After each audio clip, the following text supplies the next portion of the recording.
டெல்லிக்கு ரகசியமா பல கார்கள்ல மாறி மாறி போய் அங்க வழக்குகளை காட்டி மிரட்டினதும் ஏசி கார்லயே ஒருத்தருக்கு முகமெல்லாம் வேர்த்து விறுவிறுத்து போச்சு.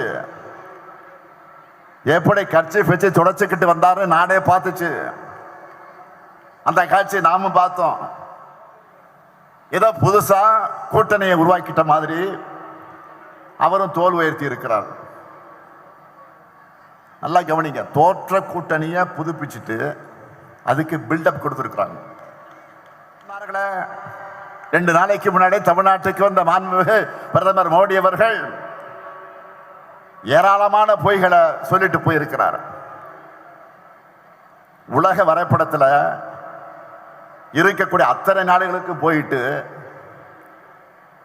தேர்தல் காலங்களில் இந்தியாவுக்குள்ள வருவார் நம்ம பிரதமர். பழைய கண்டென்ட்டையே பேசிட்டு நமக்கு புது கண்டென்ட்டை கொடுத்துட்டு போயிருக்கிறார். தமிழ்நாட்டு மேல அவதூறு பரப்ப பிளைட்ல வந்துட்டு போயிருக்கார். மாண்புமிகு பிரதமர் அவர்களை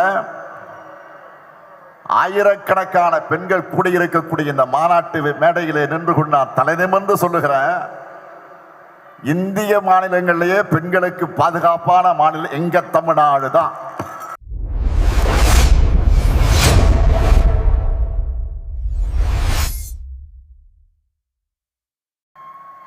வீட்டை மட்டுமல்ல, கழகத்தை நாங்கள் காப்போம்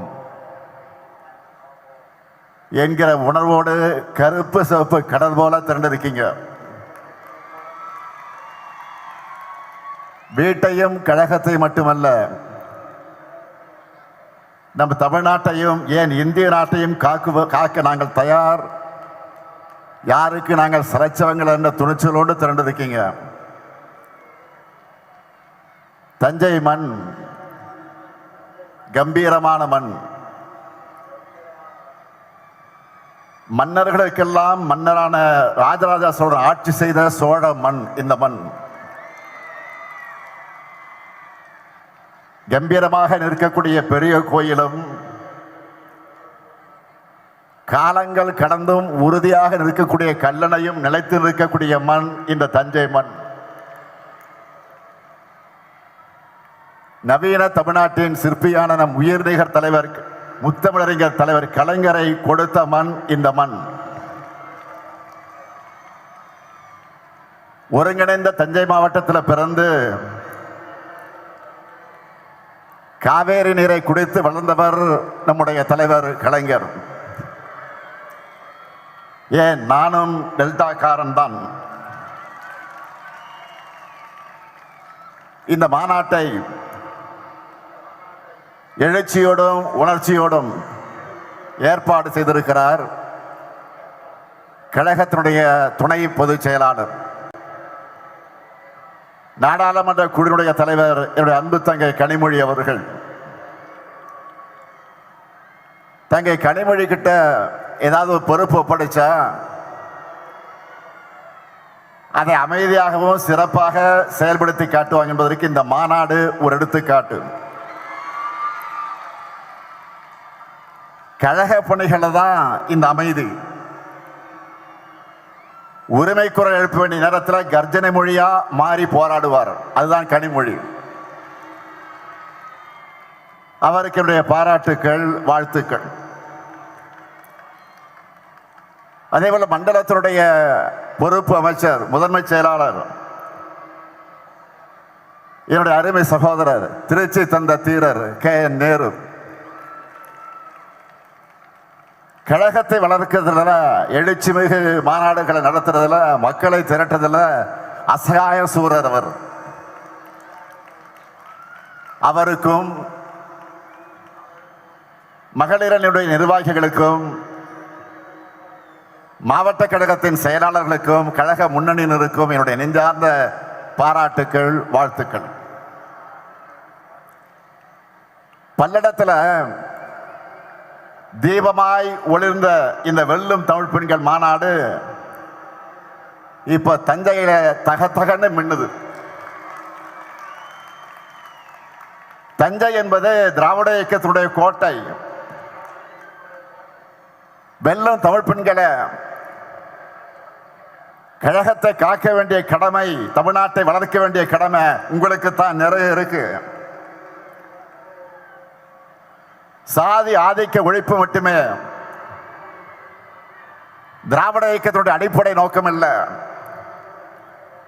பெண் விடுதலையும் தான் நம்முடைய அடிப்படை.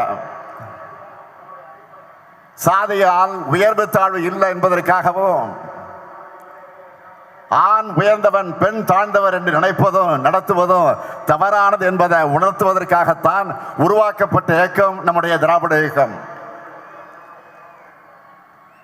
சூத்திரர்களைப் போல பெண்களும் இழிவானவர்களும் ஒடுக்கப்பட்ட காலத்தில்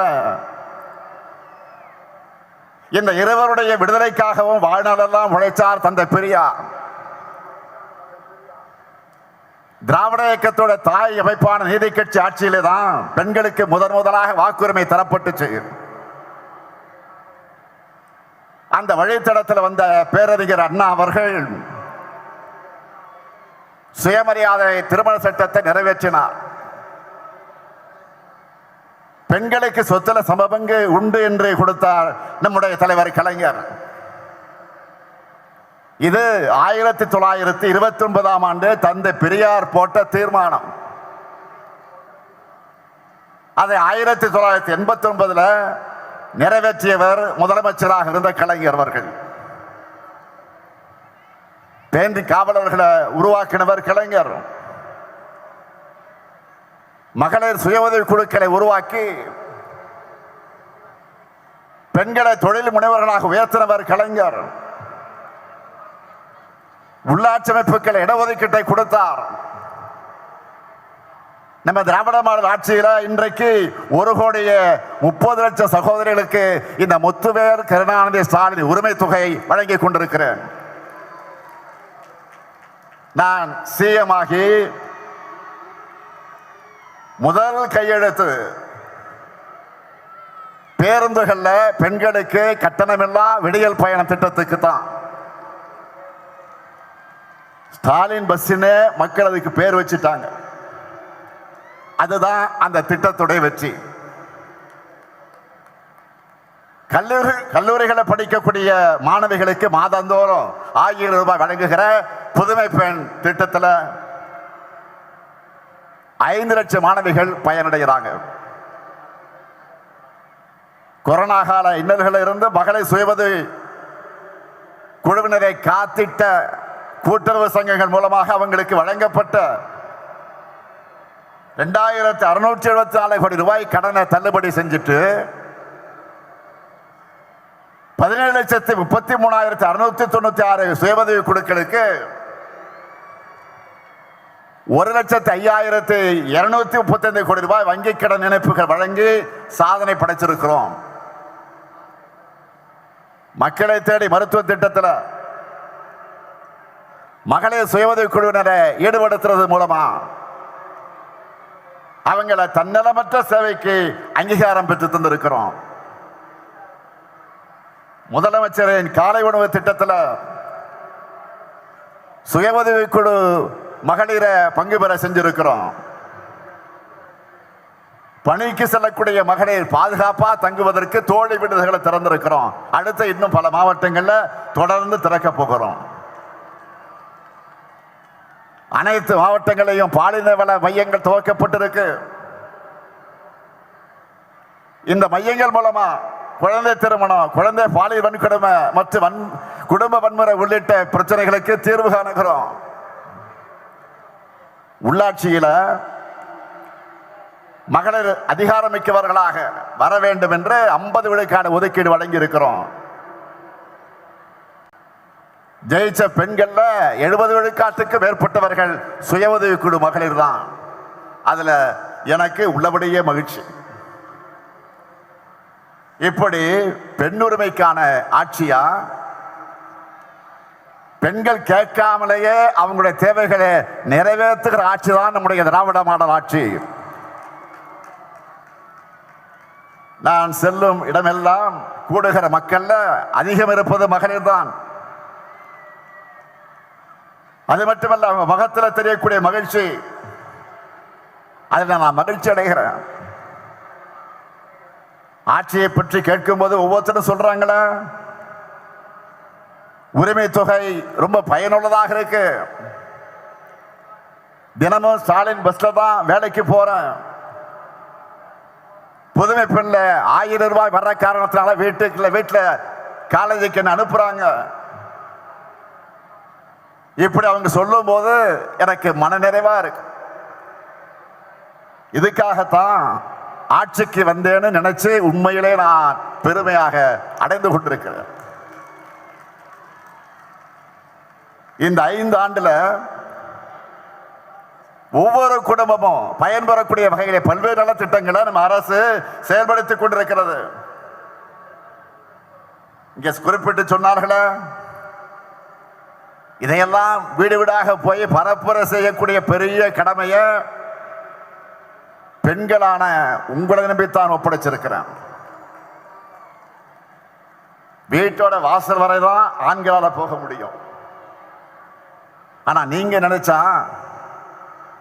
ஹாலுக்கு போகலாம், கிச்சனுக்கு போகலாம், ஏன் அந்த வீட்டு பெண்மணியோட மனசுக்குள்ளேயே நுழைய முடியும். நீங்க அதுதான் மகளிருக்கு இருக்கக்கூடிய பவர். மகளிர் தான் எப்பவுமே பவர் ஹவுஸ். மகளிர் குழுவினரோட பயணம் ஒவ்வொரு பாகத்திலும் பிப்ரவரி 1 முதல் மார்ச் 8 வரை மகளிர் தினம் வரை நடக்க போகுது. அதுக்கு நீங்க எல்லாம் தயாராகிட்டீங்களா? 1 பிப்ரவரி 1 8 வரை மகளிர் தினம் வரை நடக்க போகுது பிரச்சாரம். தயாராகிட்டீங்களா? கேட்கல.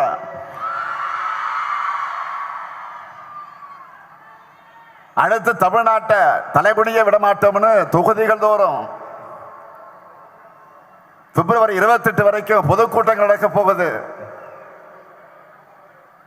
இளைஞர் அணியினரும் பிப்ரவரி 7ஆம் நாள் விருதுநகர்ல தென்மண்டல இளைஞர் அணி நிர்வாகிகள் சந்திப்புக்கு நடத்துவதற்கு அவங்க ஆயத்தமாகிட்டாங்க. பிப்ரவரி 11 தொடங்கி பூத் கமிட்டி மாநாடு மண்டல வாரியாக நடக்க போகுது. துணை முதலமைச்சர் பேசும்போது சொன்னார், மாதம் ஒரு மாநாடு. ஆனா பிப்ரவரி மாதம் மட்டும் 5 மாநாடு நடத்த போறோம். 4 வாரம் தான், ஆனா 5 மாநாடு. இவற்றுக்கெல்லாம் முத்தாய்ப்பாக மார்ச் 8ஆம் நாள் தீரர்கள் கோட்டமாம் திருச்சியில 10 லட்சம் உடன்பிறப்புகள் கூடுகிற மாநில மாநாட்டை பேரிழச்சோடு நடத்த போறோம். அதனால சொல்ற, ஜனநாயக போர்க்களத்தில் வெற்றியை பெற வரைக்கும் உடன்பிறப்புக்கான உங்களுக்கு, உங்களை வழிநடத்தக்கூடிய இந்த தலைமை தொண்டரான எனக்கும் ஓய்வில்லை, உறக்கமில்லை. உங்களுக்கு ஓய்வு கிடையாது. முக்கியமா மகளிர் அணியான நீங்க பரப்புரையோட முன்கள வீராங்கனைகளாக நிற்கணும். ஏன்னா எதிரணியரோட பொய் பிரச்சாரங்களை பெண்களான உங்களால் தான் முறியடிக்க முடியும். வாதத்தால உங்களால தான் வெல்ல முடியும். அதனாலதான் நான் அதிகமாக உங்களை நம்புறேன். பெண்களையும் இளைஞர்களையும் தான் நான் நம்புறேன். சொன்னார்களே, 2 நாளைக்கு முன்னாடி தமிழ்நாட்டுக்கு வந்த மாண்புமிகு பிரதமர் மோடி அவர்கள் ஏராளமான பொய்களை சொல்லிட்டு போயிருக்கிறார். உலக வரைபடத்தில் இருக்கக்கூடிய அத்தனை நாடுகளுக்கு போயிட்டு தேர்தல் காலங்களில் இந்தியாவுக்குள்ள வருவார் நம்ம பிரதமர். இப்ப தமிழ்நாட்டுக்கு கனிமொழி சொன்ன மாதிரி தேர்தல் சீசன் இங்கே வந்தார், இனியும் வருவார். பிரதமர் வருகிறார் என்றதும் அவர்கிட்ட நான் பல கேள்விகளை முன்வச்சேன். 2 நாளைக்கு முன்னாடி வருவதற்கு 2 நாளைக்கு முன்னாடி நான் சில கேள்விகளை வச்சேன். அதை நீங்க தொலைக்காட்சியில பார்த்திருப்பீங்க, ஊடகங்களை பார்த்திருப்பீங்க, பத்திரிகையில படிச்சிருப்பீங்க. ஆனா அவர் எதற்கும் பதில் சொல்லாம வழக்கம் போல பழைய கண்டென்ட்டையே பேசிட்டு நமக்கு புது கண்டென்ட்டை கொடுத்துட்டு போயிருக்கிறார். தமிழ்நாட்டில் பெண்களுக்கு பாதுகாப்பு இல்லை என்ற ஒரு அபாண்டமான பொய்ய சொல்லிட்டு போயிருக்காரு.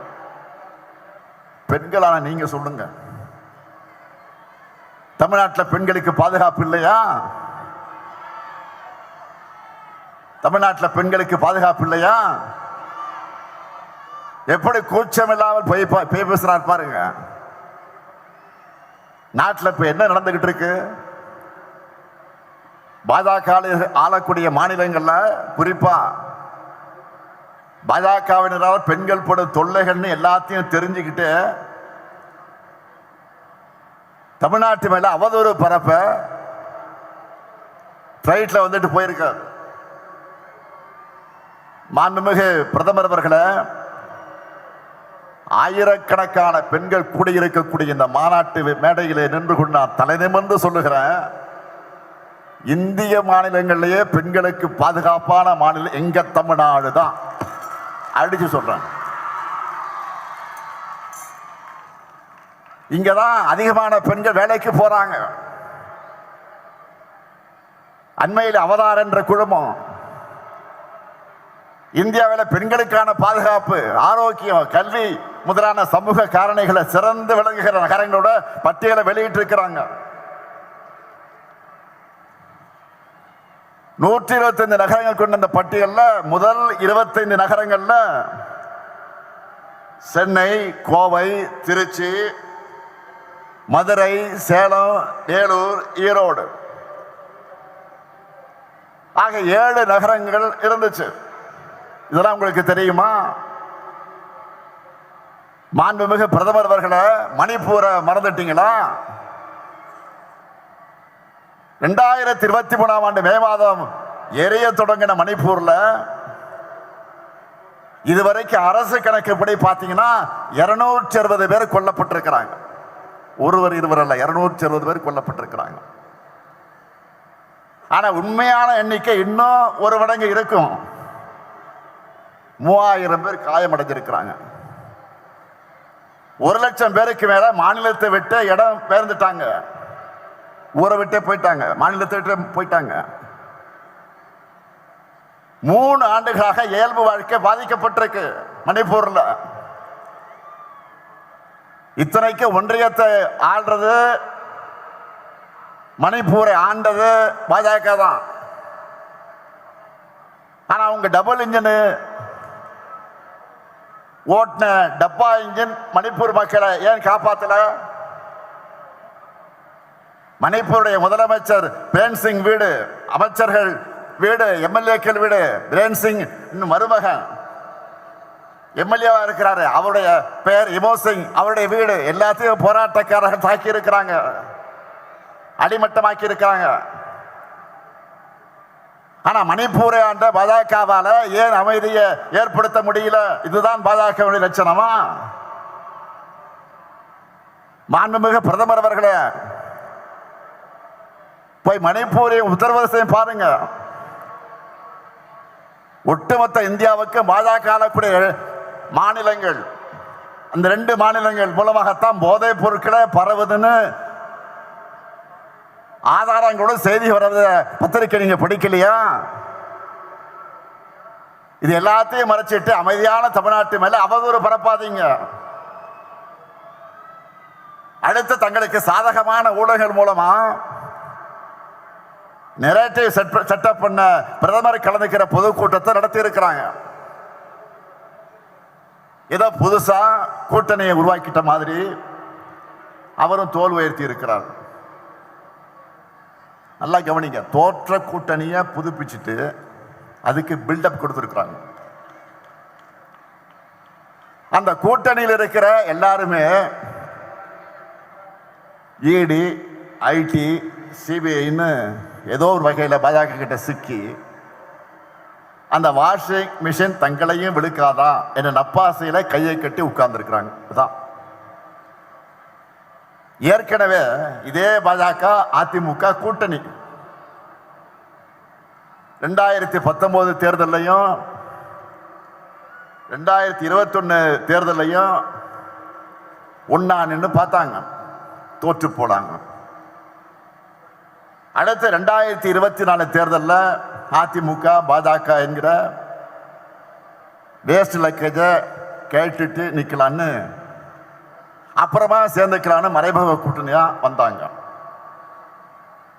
ஆனா அந்த கெட்டப்பில் வந்தாலும் உங்களுக்கு கெட் அவுட் தானே தமிழ்நாட்டு மக்கள் திரும்ப திரும்ப சொல்லிட்டாங்க. இப்ப திரும்ப பழையபடியே உடைஞ்சு போனதெல்லாம் ஒட்டி எடுத்துக்கிட்டு புதுசா என்டிஏ அரசுன்னு சொல்லிக்கிட்டு வந்திருக்கிறாங்க. எல்லாருக்கும் தெரியும், பாஜக அதிமுக கூட்டணி கட்டாயத்தால் உருவாகி இருக்கக்கூடிய கூட்டணி, மிரட்டலால் உருட்டலால் உருவான பிளாக்மெயில் கூட்டணி, உண்மையான அதிமுக தொடர்களுடைய விருப்பத்திற்கு எதிராக அமித்ஷா அவர்களால் திணிக்கப்பட்ட கூட்டணி, முழுக்க முழுக்க தன்னுடைய சுயலாபத்திற்காக வழக்குகளிலிருந்து தன்னை காப்பாற்றிக்க, தன்னுடைய பதவியை தக்க வச்சுக்க பழனிசாமி உருவாக்கின சுயநல கூட்டணி. டெல்லிக்கு ரகசியமா பல கார்கள்ல மாறி மாறி போய் அங்க வழக்குகளை காட்டி மிரட்டினதும், ஏசி கார்லயே ஒருத்தருக்கு முகமெல்லாம் வேர்த்து விறுவிறுத்து போச்சு. எப்படி கட்சி வச்சு தொடச்சுக்கிட்டு வந்தாரு நாடே பார்த்துச்சு. அந்த காட்சி நாமும் பார்த்தோம். பாஜக என்ன நினைக்கிறாங்க? திரும்பவும் தங்களுடைய கண்ணசவைக்கு ஏற்ப தலையாட்டுகிற எடுபடிகளை வச்சுக்கிட்டு டெல்லியிலிருந்து தமிழ்நாட்டை ஆளலாம்னு பாஜக நினைக்குது. உங்களுக்கு தக்க பதிலடைய தமிழ்நாடு தரும். அதிமுக ஆட்சி என்ற பேர்ல பாஜகவோட பிராக்சி ஆட்சி நடந்ததையே ஏத்துக்காதவங்க தமிழ்நாட்டு மக்கள். இப்ப வெளிப்படையா பாஜக அரசுனே சொல்லிட்டு வந்தா உங்களை எங்களுடைய எல்லைக்குள்ளேயே அனுமதிக்க மாட்டோம். நடக்க போற தேர்தல் என்டிஏ வெர்சஸ் மதசார்பற்ற முற்போக்கு கூட்டணி கிடையாது. NDA versus Tamil Nadu. மறந்துடாதீங்க. தமிழ்நாடு என்றாலே தமிழ்நாட்டு மக்களுக்காக உண்மையா உழைக்கிற, நாடே திரும்பி பார்க்கக்கூடிய செயல் திட்டங்களை செயல்படுத்துற, தலை நிமிர்ந்து தன்மானத்தோடு போராடுகிற திமுக தான். எனவே மதச்சார்பற்ற முற்போக்கு கூட்டணிக்கு மீண்டும் வெற்றியை வழங்க மக்கள் தயாராகிட்டாங்க. பெண்கள், மாணவர்கள், வணிகர்கள், உழவர் பெருமக்கள், விவசாய தொழிலாளர்கள், நெசவாளர்கள், தொழில் முனைவோர், ஏழை எளியோர், அரசு ஊழியர்கள், ஆசிரியர்கள் எல்லாருக்கும் நம்மை நன்றாக புரிந்து கொண்டு நமக்கு ஆதரவை தொடர்ந்து தந்து கொண்டிருக்கிறார்கள். அவங்களுடைய நன்மதிப்பை, நம்பிக்கை நாம் பெற்றிருக்கிறோம். நான் என்னை விட அதிகமாக நம்புறது நம்முடைய தமிழ்நாட்டு மக்களைத்தான். எனவே என் மீது நம்பிக்கை வைத்திருக்கக்கூடிய மக்களை நாம் தொடர்ந்து சந்திச்சுக்கிட்டே இருக்கணும். என்றைக்கு எப்போதுமே மக்கள் கூடவே இருக்கணும். இதுதான் உங்களுடைய சகோதரனாக இருக்கக்கூடிய இந்த முத்துவேல் கருணாநிதி ஸ்டாலினுடைய வேண்டுகோள். எனவே அதற்கான பரப்புரை ஈடுபட வெல்லும் தமிழ் பெண்களை புறப்படுங்கள். மீண்டும் இந்த ஸ்டாலின் ஆட்சி, கழக ஆட்சி, திராவிட மாடல் ஆட்சி அமைய ஓய்வை மறந்து உழையுங்கள், உழையுங்கள். வெல்வோம் ஒன்றாக, வெல்வோம் ஒன்றாக. நன்றி, வணக்கம்.